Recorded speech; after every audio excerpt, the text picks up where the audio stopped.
Impetus, episode 103. A promo package kicks off the night.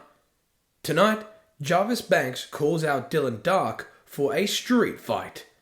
The Quota reunite once more, and Riki Mathews and Sam Pullen meet for a contract signing to make their ladder match next week official. After the intro, we kick off tonight's episode with a promo. Enter Greg Williams. Despite not wanting anything to do with Sam Pullen after episode 100, it seems as though Greg is really bad at not pissing him off. Last week, Greg beat the asses of Empire not once, not twice, but 3 times. He told Sam to make full use of running things around here, and it looks like Sam took his advice a little too seriously. On the other hand, Jimmy Sparrow, the challenger for his World Impetus Championship next week, doesn't seem to be taking Greg's advice enough. It may seem as though Jimmy is focusing on the world title, but he's paying real close attention to his peripheral vision, paying too much attention to Dylan Dark. Greg asks if he's the only one around here that isn't a dumbass or a bastard. Not only that, but Sam has done his utmost to make sure Greg feels his cold shoulder, as he clearly made him the curtain jerker for tonight's episode to punish him. Not only that, but the punishment gets worse, as Greg must face the chaotic creature known as Skar. Well, the joke's on Sam, because Greg doesn't mind coming out first and being the best at everything, and that includes warming up the crowd. He'll enjoy whipping Skar's ass, Susan's ass, even Empire's asses once again, just like Riki is going to whip Sam's ass next week in the ladder match. Greg brings on the challenge, telling Skar to get his greasy, hairy ass out here right now. Enter Skar with Susan. Match 1. Greg Williams vs Skar with Susan. Greg and Skar battle intensely in a great war. With Greg unable to hit the Gordo cutter due to Skar's size, it allows the monster to take control. However, refusing to attempt the Gordo cutter any longer, Greg uses the scrutiny to defeat the chaotic creature. Winner, Greg Williams. After the match, Greg escapes, almost with an underdog win. The champion turns around on stage and stares at Susan at the bottom of the ramp. The rebel gladly blows a kiss to the undead sister, allowing the recovering Skar to exit the ring with rage. After a commercial break, a replay from moments ago is shown as Greg Williams defeated Skar. A promotion for tonight's episode is shown. Tonight, the contract signing between Sam Pullen and Riki Mathews takes place. Also, the Quota reunite again. The Quota take on Triple J. And a street fight between Jarvis Banks and Dylan Dark. The question is, will Jarvis Banks call out Dylan, and will Dylan accept? With those questions in mind, we then cut to a backstage segment in the locker room featuring Jimmy Sparrow and Greg Williams. Looking at the screen in his locker room, Jimmy is stressing about Jarvis's match tonight. However, while in deep thought, Jimmy is approached by Greg Williams. Proving moments ago what happens when you concentrate, Greg gets close to Jimmy and tells him to focus. He knows he's not a life coach, he's not a male citizen, and definitely not employee of the month, but he is the champion, the World Impetus Champion. He didn't become the world champion by looking out for other people. He didn't become the world champion by listening to what others said, and he sure as hell didn't become champion by feeling bad for others. But hey, that's just how he did things. If Jimmy wants to go play superhero to his so-called friends, then so be it. But he needs to make sure that he's 100% focused on facing Greg for the World Impetus Championship. If there is even a slight chance of Jimmy defeating Greg to become the champion, then he's going to need 100% focus. Greg exits with Jimmy remaining in deep thought. Greg then bounces back and tells Jimmy that he should probably also be focusing on where his locker room is, as this is the champ's locker room. Told to get the hell out, Jimmy exits in sadness while Greg buffs up his title. Switching between backstage scenes, we then go to the parking lot, featuring Skar and Susan. Skar is seen ripping a car to shreds, furious that he lost his previous match against Greg Williams. With Susan trying to calm him down, the monster remains enraged. Back to the action. Enter Daria. The vibrant women's champion enters, clearly prepared for tonight's match and her title match next week. Enter Jackie Sky. Recently hoping to prove herself, Jackie Sky is up for the Champions Challenge. Match 2. Daria vs Jackie Sky. Winner, Daria. In a post-match segment, Daria celebrates only to see her exiting opponent be attacked on the ramp by Courtney. Throwing Jackie into the steel steps, Courtney demands Daria not to move and instead listen to what she has to say. With Daria intrigued, Courtney claims that she put the women's champion through a table last week and, despite winning tonight, she's still feeling the effects of it. Daria may believe that the women's locker room needs to step up, but Courtney states that so too does its champion. She is sick of having a weak women's roster and wants them to be more badass, more extreme, more hardcore. Hoping to see a meaner side to the champion, Courtney challenges Daria to an anything-goes, hardcore women's championship match at next week's 2-year anniversary spectacular. It is there where Daria will see the true toughness of her competitors.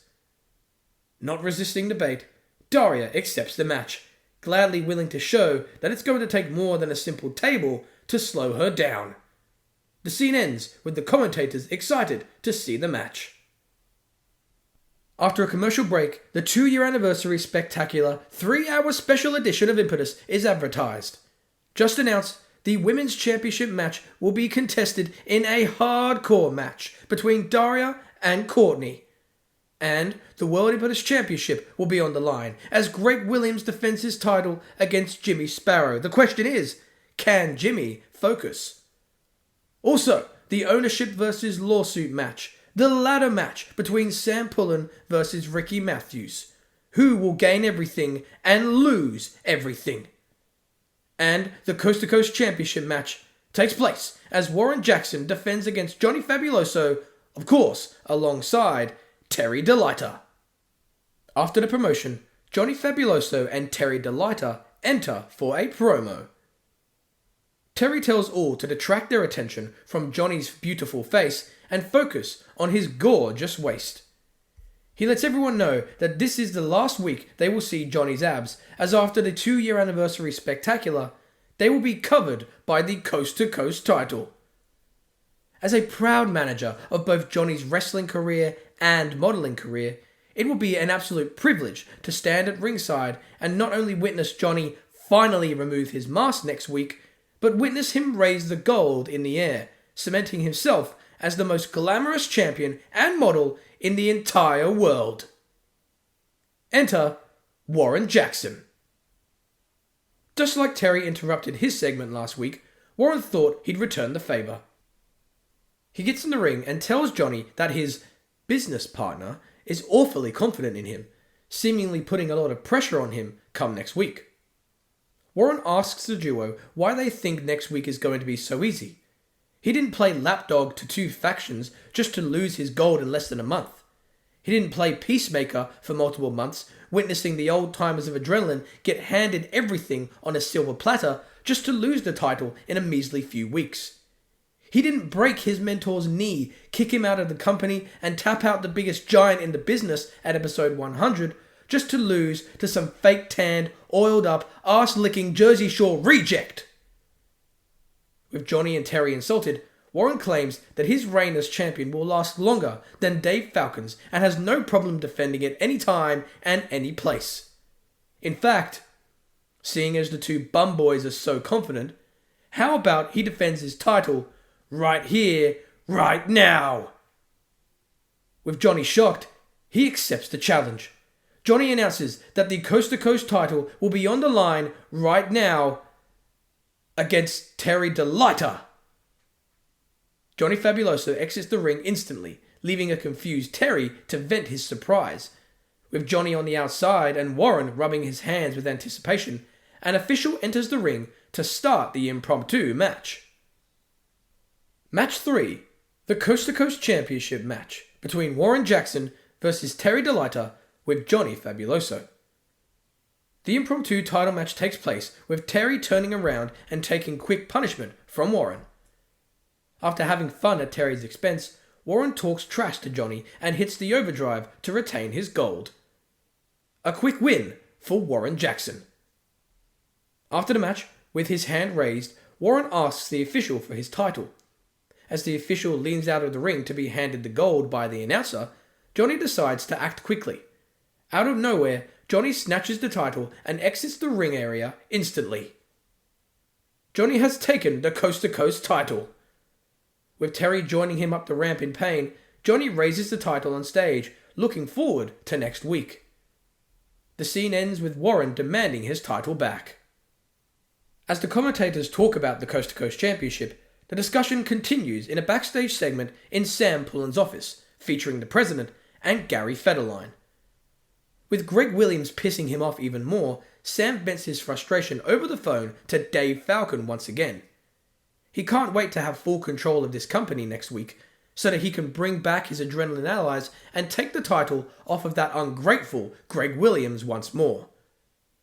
Sam then asks his friend when he will be rocking up to the arena next week, as they need to strategize for the ladder match. Assuming Dave will interfere, Sam hears Dave on the other end, turning his smile into a frown. He then gets furious, asking why Dave can't make it to the show, and asks how he's supposed to defeat Riki Mathews in a ladder match without any help. Dave hangs up with Sam irate, throwing his phone to the side. He turns around and asks what the hell Gary Federline wants. Angry, Gary assumes that Sam didn't see what happened to him last week, as all he seems to care about is himself. The two argue, with Gary demanding he gets in the ring with Charlie Finch next week, putting an end to their rivalry and finally competing for the Coast to Coast title that was swiped from underneath him. Before Sam can respond, Charlie Finch confronts his rival, telling him that if anyone is to get their hands on the Coast to Coast title, then it's him. With Sam still unable to respond, Empire interrupt the scene, asking how Finch and Federline dare to upset their boss. Corey and Blake suck up to Sam, claiming that he only lets dedicated and loyal employees get what they want. As a result, they will get their hands on Warren Jaxon, making him pay for what he has done to them and their mentor. Sam stops the foursome and tells them to shut the hell up. He is sick of Finch and Federline being so entitled, and further sick of Empire trying to suck his ass after doing nothing to help Team Impetus stay in power, and even losing 3 times last week. If Finch and Federline still believe to have ownership of the Coast to Coast title, and if Empire want to get back in his good books, then they're all going to compete and get their chance. Next week, at the 2-year anniversary spectacular, all 4 men will compete to become the new #1 contender to the Coast to Coast Championship. However, it's not a fatal 4-way. Instead, it's a tag team match. Empire versus Finch and Federline, where the winning team faces Warren in a triple threat match for the Coast to Coast title at the next pay-per-view, Impulse 3. Sam tells the 4 shocked men to get the hell out of his face. The 4 leave with mixed emotions, while Sam is desperate to get back to his phone. The Firewall. Promo. Enter El Fuego. Through the fire and the flames, El Fuego are lit up. Cinxia and Licio come out white hot as they have a groundbreaking announcement. 2 weeks ago, they brought back the Firewall. Well, this week, they're bringing back the Firewall once again. Only this time, it's going to be deciding who they will be facing next week at the 2-year anniversary spectacular for the tag team titles. Cinxia hopes to the gods that Licio hasn't tampered with the system, because they're going to reveal the challengers right now. The Firewall scrolls through the roster and eventually reveals Skar and Susan. El Fuego are seen with stunned, motionless faces. Cinxia gets an anxiety attack, only to calm down and assume it was all a prank by Licio. Right? Licio gulps and is saddened to say, he didn't mess with the system. This is real. Then a blackout occurs. The lights brighten to see Skar already in the ring. He attacks El Fuego, taking his recent frustration out on the champions. After hitting a power slam on Sinxia, Susan rushes to the ring to calm her brother down. However, he ignores her and hits the resurrection on Listio. Skar exits with madness as Susan tries her best to calm him down. El Fuego lay in pain. After a commercial break, we return to action. Enter Triple J. Enter the Quota. Despite being dropped by Steven 2 weeks ago and being told by CJ that he was always the weak link of the Quota, it seems as though Chris Vortex wants to prove himself to his Quota brethren. CJ claims that Steven is being a great guy by giving Chris another chance, as most people wouldn't be so kind. Match 4. Triple J versus the Quota. The Quota actually do a great job teaming together, regardless of how Steven may feel about Chris. With Chris making room for a tag, he gets his leg grabbed by Jimmy Stevens. So close to tagging in his partner, Dreadful slowly moves his hand further and further away, not accepting it. Jimmy finally pulls Chris back to his own corner. Triple J are irritated with Dreadful's actions. Annoyed by the easy victory, Triple J quickly end the match with their jumpstart finisher. Winners, Triple J. After the match, Triple J exit quickly, disappointed with how they won their match. With Vortex recovering in the ring, Dreadful slowly walks around him, judging his failed partner. Glaring at his teammate with disappointment, CJ can't help but run his mouth at commentary. The annoying commentator reveals that the only reason the Quota reformed tonight is to prove to the world that what he's been saying is true, that Chris Vortex was and always will be the weak link. Then, Steven offers his hand to lift Chris up. As Chris accepts the help, Steven retracts the offer, pulls his hand away with a scoff, and exits the ring. The villain approaches CJ and shakes his hand, solidifying a unity. Dreadful exits while Chris looks on, mortified. Transitioning to the backstage hallway, Triple J are still upset with their match. They walk through the hallway only to be stopped by a furious president. Sam asks if this is what Impetus has become since Adrenaline's demise. Teams winning with cheap, underhanded tactics as opposed to dominating and controlling a match. Triple J argue with their boss.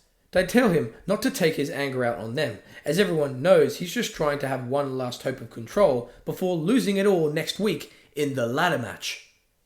Trying to walk off, Triple J are stopped by an enraged Sam, who tells them that when he destroys Riki next week and keeps the company for himself, he's going to bring everyone back from his adrenaline days. And he means everybody, including Jillian Day. Sam is going to continue to take Greg's advice and take full advantage of his power, as next week, thanks to Triple J's amazing win just now, they have themselves a match with the Essentials at the 2-year anniversary spectacular. If Triple J lose the match, then Jillian Day will be reinstated to Impetus as their manager once again. Sam exits with Triple J in shock. The commentators are then seen at their desk. Aaron is disappointed to see the president take advantage of his power like this. However, CJ argues, stating that Sam is just making it real clear how he's going to run things after he beats Riki next week. With that in mind, the 2-year anniversary spectacular 3-hour special episode is advertised. Speaking of Sam Pullen and Riki Mathews, their ownership versus lawsuit ladder match is promoted. And, just added, Triple J take on the Essentials. If Triple J lose, Jillian Day is reinstated. Also, the Women's Championship is on the line in a hardcore match. Will Daria defend her title against Courtney? And the Coast to Coast Championship match features Warren Jaxon, the champion, taking on the challenger, Johnny Fabuloso, with obviously Terri Delighta by his side. Also, speaking of the Coast to Coast Championship, a number 1 contenders match has been made. Gary Federline and Charlie Finch team together against Empire. Can the enemies coexist? And another match has been made. Steven Dreadful versus Chris Vortex. The Quota will implode next week. And also revealed by the Firewall earlier tonight, the Impetus Tag Team titles are on the line as El Fuego defend against the sinister siblings of Skar and Susan. And our main event match, the World Impetus Championship, is on the line. Greg Williams takes on Jimmy Sparrow. The question still remains, can Jimmy focus? Speaking of Jimmy Sparrow, enter Jarvis Banks. The rookie enters with irritation, ready for his war with Dylan Dark. However, Jarvis is further frustrated to see the sniggering Dylan appear on the screen. Located in a dark boiler room, Dylan chuckles at Jarvis's naivety, convinced he was going to be facing him tonight. In fact, he finds it hilarious that he is being blamed for Mark Emil's destruction last week, as it wasn't he who performed the heinous action. However, the man who ambushed Mark Emil and the man who will be obliterating Jarvis tonight is a good friend of his. Then, the arena lights shut off, brightening to see a crowbar lay behind Jarvis. As Jarvis notices this, Conrad Demnation storms into the ring and delivers a spear to the rookie, starting the no disqualification contest. Match 5, a street fight between Jarvis Banks and Conrad Demnation.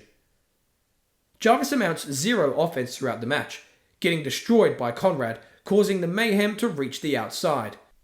Similar to Dylan Dark, Conrad strips the mats and prepares for the condemnation on the concrete. Searching for one of Jarvis's allies, Conrad smirks as no one comes to the rescue. The finisher is hit with Jarvis knocked out on the concrete.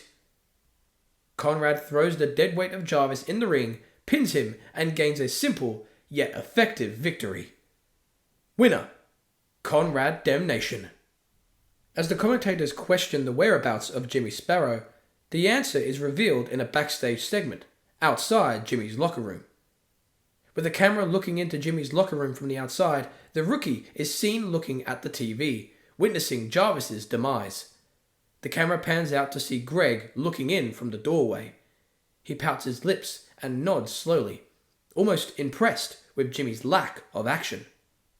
The scenes change to a promo segment. Enter Riki Mathews. Riki understands that he's a little early to his contract signing, but can't exactly wait for next week. After seeing Sam throw his weight around like he always does, it's made him want to cave some faces in. Riki issues an open challenge, ordering the president to bring out anyone from the back to make him feel better about himself. He welcomes any demons, any team, and any crony of Sam's to the ring as he wants to show what his opponent will be dealing with come the 2-year anniversary spectacular. Ready for a fight, Riki is surprised to hear the music of Gary Federline. Enter Gary Federline. Gary makes it obvious that he isn't acting as Sam's henchman. However, with his coast-to-coast title opportunity taking place next week, and with Charlie Finch ruining his return last week, Gary needs to prove that he can still take on the best this business has to offer. If Riki is still offering a challenge, then Gary will gladly accept. Riki is happy for the contest and prepares for the impromptu match. Match 6, Riki Mathews vs Gary Federline. Riki and Gary have a main event quality matchup, countering move after move, sharing multiple near falls, with Riki eventually hitting the mat attack for the win. Winner, Riki Mathews. After the match, the tired opponents eventually recover, shaking hands before Gary leaves the ring. As Riki recovers in the ring, enter Sam Pullen. Ready for the contract signing, Sam sends out members of staff to arrange the furniture, ready for the final segment of the evening. The scene fades into a commercial break as everything is being set up around Riki Mathews. Impetus returns with Aaron Cutler seen in the ring hosting the final segment of the evening, making the ladder match between Riki Mathews and Sam Pullen official. With a table, 2 contracts and both opponents already placed in front of him, he explains that both men have signed each other's legal documents, leaving the other to simply climb the ladder next week, retrieve and sign the alternative papers. To make the match official, Aaron introduces both men to sign their separate documents, starting with the president of Impetus. Aaron announces that the winner of the ladder match at the 2-year anniversary spectacular will grab their opponent's contract and sign the dotted line, declaring the official lawsuit of Riki Mathews or the termination of Sam Pullen. With both men staring each other down, Aaron begins to relay the rules to the opponents. As this happens, a cable with a hook attached is hoisted down from the ceiling. Aaron attaches the two contracts to the hook and allows them to be hoisted up in anticipation for the ladder match. As this happens, Aaron asks Riki if he's sure he wants to take such a risk in accepting all responsibility for what has happened over the last few months. Riki has had enough of all the drama. Sam should know that all he wanted from the start of his career was to come in, prove his talents, and make a living for his family. He understands the crazy world of wrestling, but since starting in the company, he has been ambushed in a parking lot, had his wife attacked and harassed, bled liters of blood, been prosecuted and blamed for simple mistakes. He had to retire a well-respected legend of the business and has had his reputation questioned. All these things have been ignored and made worse thanks to Sam, who has decided to make one of his most loyal and dedicated talent's life worse by taking legal action upon him. He's sick of having a selfish and egomaniacal president continue to strut around, blaming everyone but himself. Next week, it ends. It will provide him great honor to climb the ladder, retrieve the contract, and banish Sam from existing in this business anymore. Aaron asks for Sam's response. Happy to hear his opponent vent, Sam has realized that Riki is just like Greg Williams, always complaining about his lame problems. Sam cares little for Riki's issues, as all he cares about is his Adrenaline team reforming and recreating this company into the success that Adrenaline was. Sam promises the end of Riki's problems, as the 2-year anniversary spectacular will be the end of Riki's career. Not only will Riki be sued, but released of his duties. Not only that, but it will be the end of Impetus as we know it, as he will rebrand the business as Adrenaline 2.0, bringing back his family. Riki retorts, claiming that Sam is delusional. He reminds all that Sam isn't a competitor, and that every time he's stepped into the ring for action in the past, he's had his ass whooped. Riki wants it to be well known that the whooping he puts on Sam is the only similarity between he and Greg. Riki promises that next week he will rid the world of the cancerous boss that is Sam Pullen. Sam asks if Riki thinks it will be that easy. He may not be in great shape, he may not have had empty arena brawls and been battered inside a dome, but he has one secret weapon, the element of surprise. Sam then kicks Riki in the balls, sending him to the floor. After talking trash, Aaron tries to help his friend, only for Sam to shove him to the side and orders him to exit the ring. Shoving Aaron back to his announce desk, Sam then grabs the ladder from under the ring. As Aaron is forced to call the action, Sam drives the ladder into the face of Riki, knocking him out. Sam then sets up the ladder and pulls out a pen from his pocket. He climbs the ladder, hoping to sign the papers before the match. However, Aaron Cutler jumps back in the ring and pushes the ladder over. Sam lands on his feet though and glares at Aaron. With the commentator ready to fight and sticking up for his friend, Sam decides to halt his movements and exits the ring like a coward. The scene ends with Sam leaving in anger and with Aaron tending to Riki. CJ is left questioning what will happen at next week's 2-year anniversary 3-hour special edition of Impetus. Will Sam Pullen be terminated as the president, or will Riki Mathews be sued for everything he's got?